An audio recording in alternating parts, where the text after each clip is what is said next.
मैं डॉक्टर भामा अग्रवाल आपके अपने YouTube चैनल पर आपका स्वागत करती हूँ, अभिनंदन करती हूँ।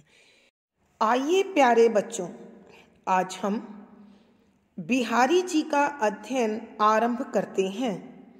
बिहारी जी की यश का आधार उनकी एकमात्र पुस्तक जो हमें प्राप्त होती है वो बिहारी सतसई है, जिसमें उन्होंने 713 दोहे लिखे हैं और उनके दोहों के लिए अत्यंत प्रसिद्ध पंक्तियां हैं।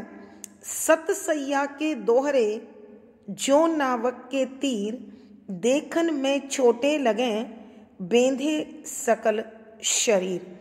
अर्थात ये दो पंक्ति वाले दोहे अपने आप में एक अद्भुत भाव सौंदर्य, कल्पना सौंदर्य, विषय सौंदर्य और शिल्प सौंदर्य समेटे हुए हैं।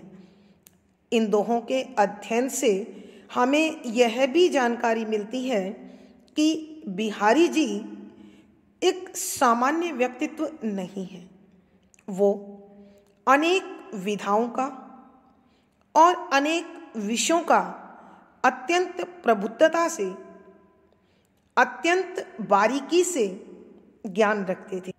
इसलिए उनके दोहों में हमें भक्ति, नीति, नायिका भेद निरूपण, श्रृंगार के संयोग तथा वियोग पक्ष, प्रेम, सौंदर्य, विज्ञान, वास्तुशास्त्र, नक्षत्र ज्ञान, रंग योजना आदि न जाने कौन कौन से पहलू हैं जो हम इन दोहों में पढ़ते हैं, समझते हैं और अपने जीवन को एक अलग दिशा देते हैं। यहाँ कवि ने प्रभु के प्रति उल्हाना भी दिया है, अपना प्रेम भी जताया है और उन्होंने यह भी बताया है कि प्रभु, मुझ जैसे पापी से अब आपका पाला पड़ा है। जब मुझे मुक्त करके दिखाओगे तो जानूंगा। यानी कहीं कहीं वह उन्हें चुनौती देते हुए भी दिखाई देते हैं। साथ ही वो यह भी कहते हैं कि यदि कोई व्यक्ति इस संसार के गुणों को देखता नहीं है, समझता नहीं है, महसूस नहीं करता, तो इसका अभिप्राय यह कतई नहीं है कि संसार में गुण नहीं है।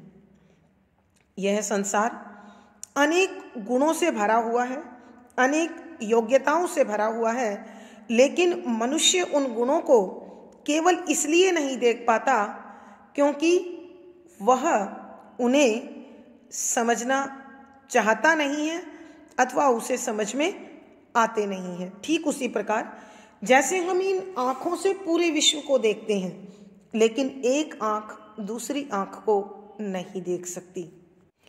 नायिका भेद में उन्होंने शुक्ल अभिसारिका, कृष्ण अभिसारिका के साथ साथ नायिका के हर छोटे से छोटे तत्व को उन्होंने निरूपित किया है। बच्चों, आपको जानकारी होगी कि बिहारी जी महाराज जय सिंह के दरबार में रहने वाले एक कवि मात्र नहीं थे। उन्होंने एक विश्वसनीय सलाहकार, एक उत्तम पथ प्रदर्शक की भूमिका भी इन दोहों के माध्यम से आप पाएंगे कि वो निभा रहे हैं। तो हम यही कहेंगे, बिहारी जी के ये दोहे वास्तव में अपने अंदर बहुत कुछ समेटे हुए हैं। हम उनमें सृष्टि का लगभग या अधिकांश प्रकार का प्रयोग, भाव सौंदर्य, ज्ञान, विज्ञान आदि यहाँ देखेंगे, समझेंगे और हमें महसूस होगा कि वह एक ऐसे व्यक्तित्व हैं जिन्होंने अपनी लेखनी विविध विषयों पर चलाई और लगभग मानव जीवन के अधिकांश पहलुओं को उकेर कर मानव मात्र का पथ प्रदर्शन किया उनके जीवन को आलोकित किया। आइए देखते हैं इन दोहों में कविवर क्या समझाना चाहते हैं। दोहा संख्या 4। दीर्घ सांस ने ले ही दुख, सुख सायई न भूली, दई दई क्यों कर तू है, दई दई सो कबूल। प्रसंग। प्रस्तुत पद अथवा दोहा हमारी हिंदी की पाठ्य पुस्तक मध्यकालीन काव्य कुंज में संकलित रीति सिद्ध कवि बिहारी जी द्वारा रचित बिहारी सतसई से लिया गया है। संदर्भ। इस दोहे के माध्यम से कवि मनुष्य मात्र को सम्यक दृष्टिकोण, दुख और सुख में समान व्यवहार, समान आचरण का संदेश देते हैं और वो कहते हैं कि मनुष्य सुख में ईश्वर को भूल जाता है, जबकि दुख में विलाप करता है, दुखी हो जाता है, परेशान होता है, चिंतित होता है। हमें चाहिए कि सुख और दुख दोनों ईश्वर के दिए हुए हैं, उन्हें समान भाव से स्वीकार करें और अपने व्यवहार को संतुलित रखें। ऐसे ही भावों को व्यक्त करते इस दोहे में कविवर लिखते हैं कि व्याख्या। शब्दों के अर्थ साथ साथ। दीर्घ लंबे सांस, श्वास लेना, लंबे सांस लेना। ना नहीं, ले ही ले, दुख दुख के समय में, सुख आनंद के समय, सायई ईश्वर को, प्रभु को, ना नहीं भूली भूल, दई दई अर्थात देव देव अथवा भाग्य का लिखा, भाग्य में बदा, क्यों किस लिए, करतू करता है, दई दई जो दिया है, सु उसे कबूली स्वीकार करना सीख ले। कविवर मानव को समझा रहे हैं कि हे मनुष्य, दीर्घ सांस ने ले ही दुख, कि जीवन में दुख आने पर तू आहें मत भर, लंबे लंबे सांस मत ले, अर्थात तू अत्यधिक दुखी मत हो। और सुख सायई न भूल, और जब तुझे सुख प्राप्त हो तो तू ईश्वर को मत भूल, क्योंकि ईश्वर वह शक्ति है जो मनुष्य को सुख और दुख उसके कर्मों के अनुसार बांटकर उसे प्रदान करता है। लेकिन मानव इस भाव को, इस विचार को भूल जाता है और जब दुख आते हैं तो वह भाग्य की रटना लगा लेता है, भाग्य का लिखा मानकर दुखी होता है और वह ईश्वर से शिकायत करता है। दई दई सु कबूल, कि ईश्वर ने जो तुझे दिया है तुझे वो सहजता से स्वीकार करना चाहिए और ईश्वर की सत्ता में विश्वास रखते हुए हमेशा संतुष्ट रहे, संतोष करे, यही मानव का धर्म है। एक बार फिर बच्चों ध्यान से सुनिए। दीर्घ श्वास ने ले ही दुख, कि हे मानव तू दुख के समय में आहें मत भर, लंबी सांस मत ले, और सुख में तू ईश्वर को मत भूल। जब तुझे दुख मिलता है तो तू भाग्य से शिकायत करता है, ईश्वर से शिकायत करता है और दुख से भर जाता है। जबकि सुख में तू आनंद मग्न होकर ईश्वर को भूल जाता है। तुझे ऐसा नहीं करना चाहिए, क्योंकि सुख और दुख एक ही सिक्के के दो पहलू हैं। मानव के जीवन में उसके कर्मों के अनुसार प्राप्त होने वाले परिणाम हैं। अतः सुख मिले या दुख, मनुष्य को दोनों ही ईश्वर का प्रसाद समझकर ग्रहण करने चाहिए और समान भाव से, संतुष्ट भाव से उन्हें भोगना चाहिए, वो समय व्यतीत करना चाहिए। भावार्थ। कवि के कहने का भाव यह है कि जीवन सुख और दुख से उसी प्रकार भरा है जैसे प्रकृति में दिन और रात, एक के बाद एक का आना और एक का जाना तय है। इसलिए समान भाव, समान आचरण, संतोष मन में समाया रहे, यही मानव का धर्म है। विशेष यहाँ कवि ने सुख और दुख को समान भाव से समझने की प्रेरणा दी है।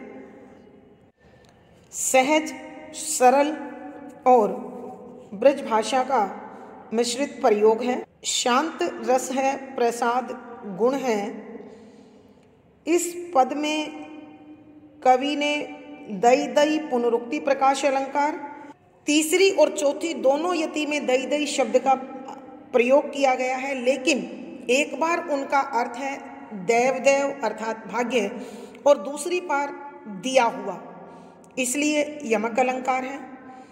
क्यों प्रश्न अलंकार है, संदेश अलंकार है। यानी इस पद में अनुप्रास, पुनरुक्ति प्रकाश, यमक, संदेश आदि अलंकारों का सुंदर सटीक प्रयोग है। दोहा छंद है, गेय शैली और संगीतात्मकता बनी हुई है। दोहा संख्या 5। बंधु भये का दीन के, को तारो रघुराई, टूटे टूटे फिरत हो, झूठे विरद कहाई। प्रसंग पूर्ववत। संदर्भ यहाँ कवि ईश्वर को उल्हाना दे रहे हैं, अर्थात दूसरे शब्दों में कहा जाए तो भक्त अपने अधिकार का प्रयोग अपने ईश्वर से कर रहा है, क्योंकि शिकायत और उल्हाना वहीं महत्व रखता है जहां उसे लगता है कि उस पर अपना अधिकार है। उस अधिकार का कविवर सहजता से प्रयोग करते हुए ईश्वर को कहते हैं कि व्याख्या शब्दों के अर्थ साथ साथ बंधु, मित्र, भाई, रिश्तेदार, सगे संबंधी, भय हुए, का कब, दीन गरीब के, असहाय के, कमजोर के, निर्धन के, को किसको, तारो पार लगाया, उद्धार किया, रघु राई, रघुकुल के महाराज प्रभु श्री रामचंद्र।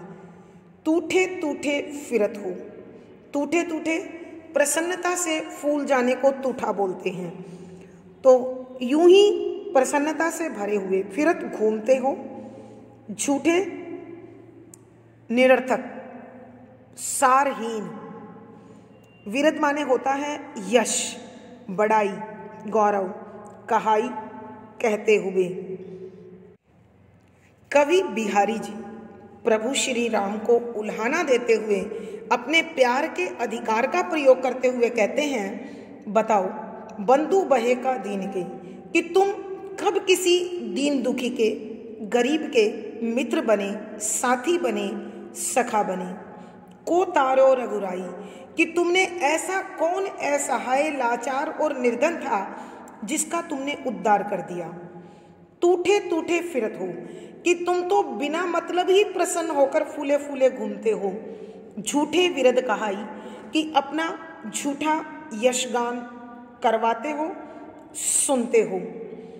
अर्थात कवि के कहने का भाव यह है कि कवि स्वयं को असहाय, लाचार, निर्धन, गरीब मानते हैं। वो कहते हैं कि संसार में मुझसे ज़्यादा दीन दुखी, मुझसे ज़्यादा अधम, नीच, पापी, पातकी कोई और नहीं है। यदि सचमुच प्रभु दीन बंधु हैं, यदि सचमुच पापियों का उद्धार करने वाले हैं, तो वो मेरा उद्धार करके दिखाएं, मेरी नौका को भवसागर से पार लगाएं, तब मैं समझूंगा कि ईश्वर वास्तव में दीन बंधु हैं, वो दुष्टों का संहार करने वाले हैं। वरना तो मुझे उनकी यह यशगाथा झूठी प्रतीत होती है, सारहीन लगती है। एक बार फिर कर रही हूँ बच्चों। कवि बिहारी जी प्रभु श्री राम जी पर अपने प्यार का अधिकार जताते हुए उल्हाना दे रहे हैं कि हे प्रभु बताइए, आप कब किसी गरीब के मित्र बने? आपने किस पापी का, गरीब का उद्धार किया? आप तो झूठा यशगान सुनकर यूं ही प्रसन्नता में फूले फूले फिरते हो। यदि आप सचमुच दीन दुखी के साथी होते तो मेरा उद्धार करते, मेरे मित्र बनते।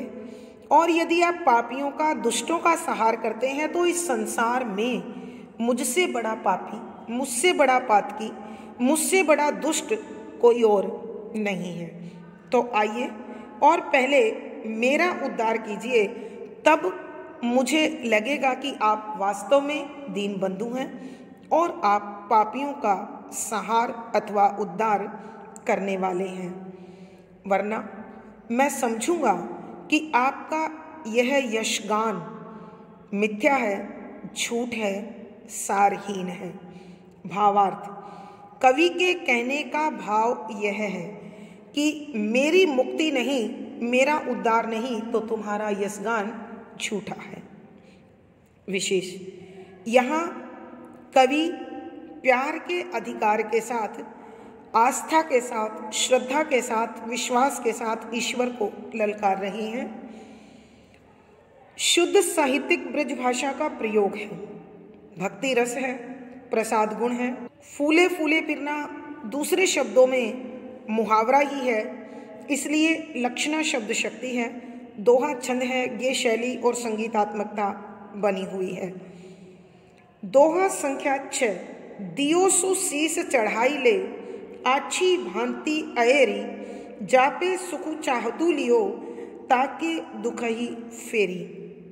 प्रसंग पूर्ववत। संदर्भ: यहाँ कविवर चौथे दोहे की तरह मानव मात्र को सुख और दुख में सम्यक दृष्टिकोण, समान भाव अपनाने की प्रेरणा दे रहे हैं। वो बता रहे हैं कि मानव के जीवन में आने वाले सुख और दुख उसके अपने कर्मों का परिणाम होता है और ईश्वर यह मनुष्य को उसी भाव के परिणाम स्वरूप प्रदान करता है।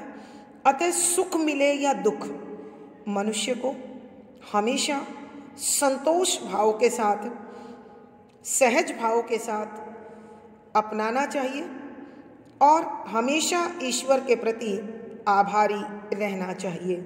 व्याख्या: शब्दों के अर्थ साथ साथ। दियो जो प्रदान किया है, किसने? ईश्वर ने। सु अच्छी प्रकार से अर्थात अच्छी भावना के साथ। शीस सिर पर, चढ़ाई चढ़ा ले ले। सिर चढ़ाना अर्थात श्रद्धा के साथ स्वीकार करना।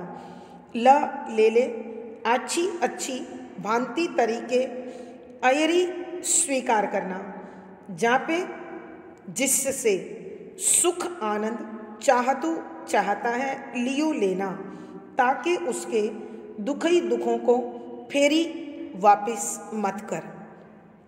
व्याख्या: कविवर बिहारी जी मानव को संबोधित कर रहे हैं कि हे मानव मन, तू जो भी ईश्वर से प्राप्त करता है सुशीस चढ़ाई ले, अच्छी भावना के साथ, श्रद्धा के साथ, विश्वास के साथ, आदर के साथ उसे स्वीकार कर ले, क्योंकि तू जिससे सुख चाहता है उसके दुखों को वापिस कैसे कर सकता है।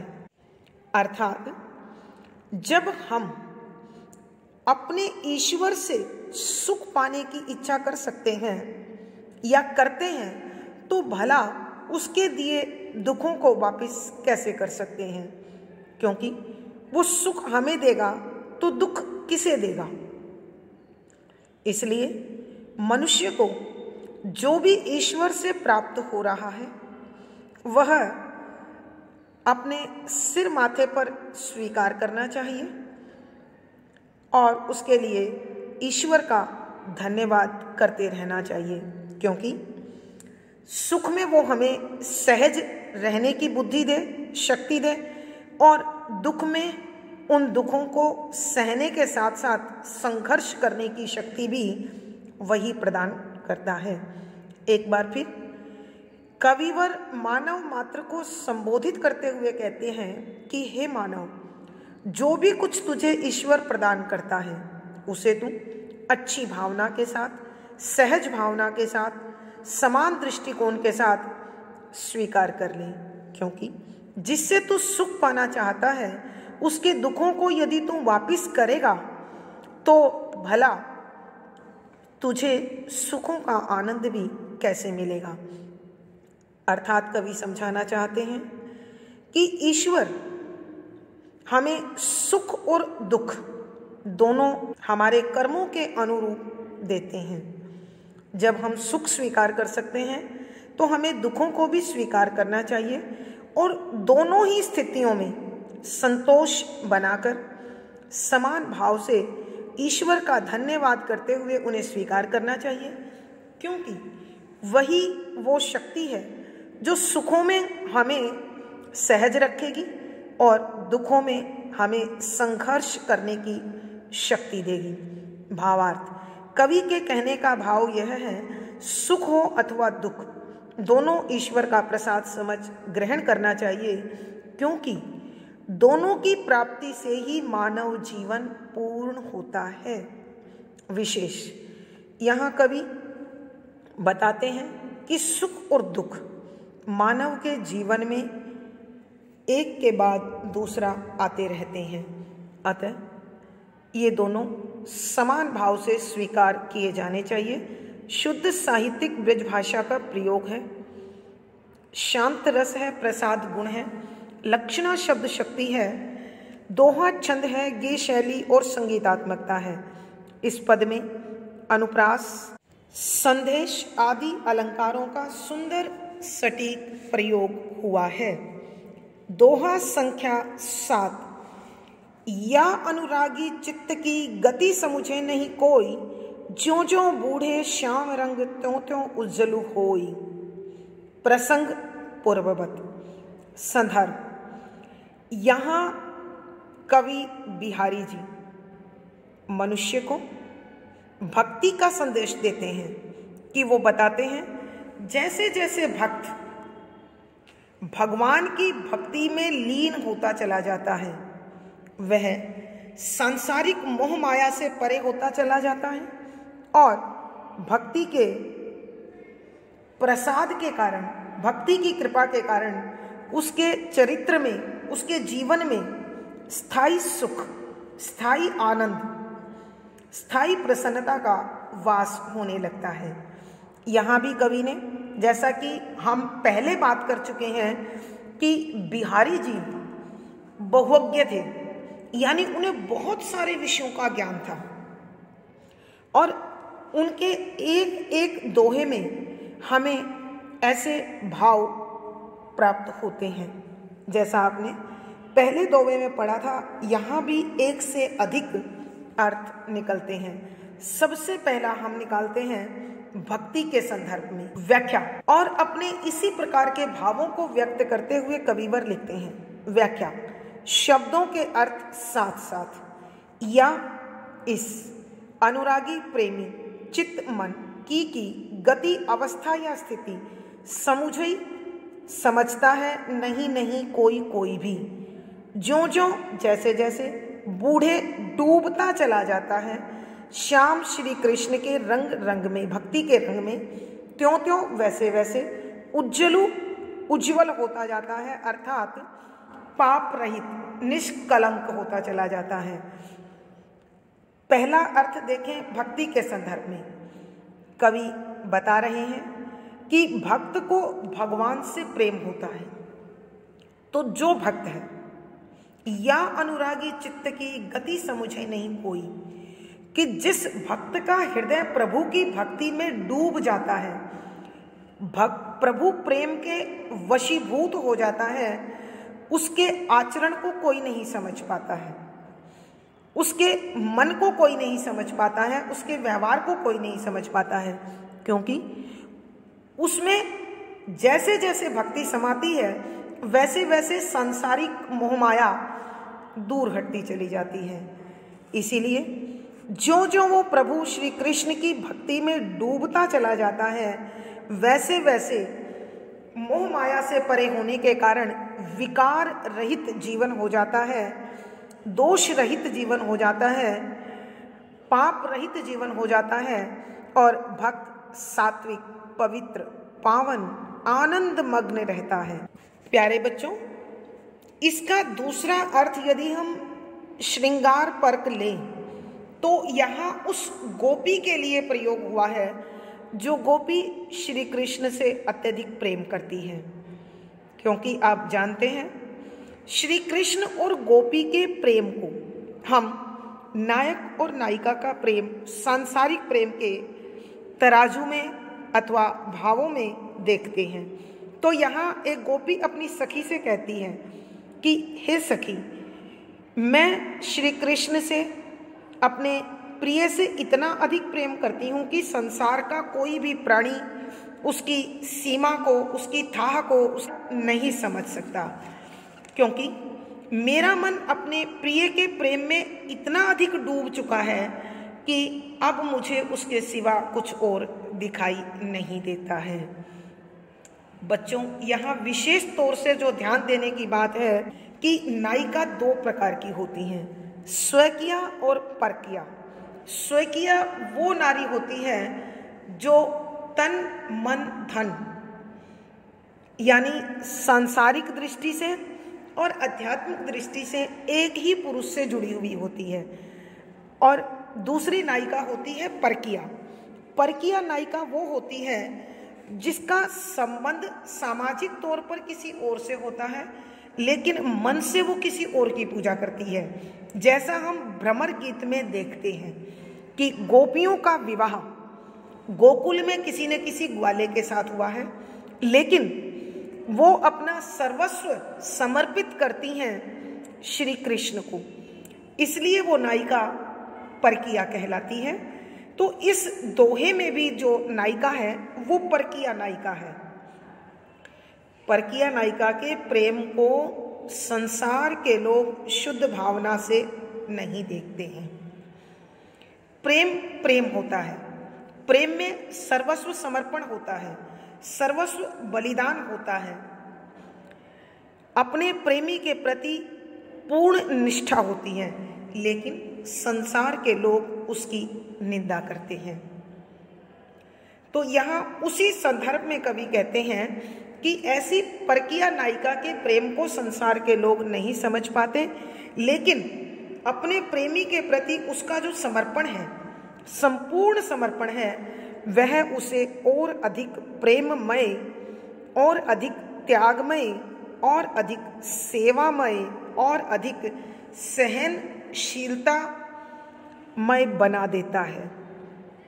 कवि के कहने का भाव यह है कि जहाँ प्रेम होता है वहाँ स्वार्थ नहीं होता, केवल त्याग होता है। विशेष, यहाँ सच्चे प्रेमी हृदय की विशेषता का वर्णन किया गया है। शुद्ध साहित्यिक ब्रज भाषा का प्रयोग है। यहाँ हम भक्ति रस प्रसाद गुण भी लिख सकते हैं और श्रृंगार रस माधुर्य गुण भी लिख सकते हैं। दोहा छंद है, गेय शैली और संगीतात्मकता है। बच्चों, श्याम रंग से डूबने पर उजला होने के कारण विरोधाभास अलंकार है। श्लेष अलंकार एक से अधिक, श्याम श्री कृष्ण और श्याम काला रंग, ज्यों ज्यों त्यों त्यों पुनरुक्ति प्रकाश, यानी इस दोहे में अनुप्रास, श्लेष, विरोधाभास, पुनरुक्ति प्रकाश आदि अलंकारों का सुंदर सटीक प्रयोग हुआ है। आज की कक्षा में बच्चों बस इतना ही। अगली कक्षा में फिर मुलाकात होगी। आप अपने भावों को कमेंट बॉक्स में लिखकर बताएं। वीडियो को लाइक करें, शेयर करें और चैनल सब्सक्राइब करें। धन्यवाद बच्चों। आपका दिन और जीवन मंगलमय हो, इसी शुभकामना के साथ धन्यवाद, आभार।